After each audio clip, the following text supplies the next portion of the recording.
Tak sú tam traja bývalí hráči, ktorí boli okolo 50 na svete. Je to Inigo Cervantes, tradične Igor Sijsling a potom je tam Jimeno Traver, takže s týchto chalanov poznám osobne. Sú to veľmi dobrí hráči, veľmi šikovní hráči, myslím si, že majú čo stále ponúknuť. Sú tam hráči a ešte je tam Steve Darcis, ktorý chodí pravidelne, takže viac menej hráč, ktorý bol hlboko v 50-ke, myslím, že okolo 30 na lepší rebríček.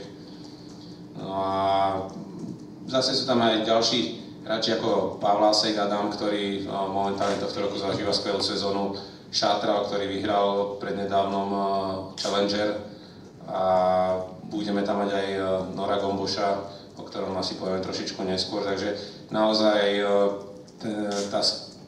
to zastúpenie alebo tie zápasy, ak sa tie mená zídu alebo stretnú, tak to môžu byť zápasy na veľmi dobrej úrovni.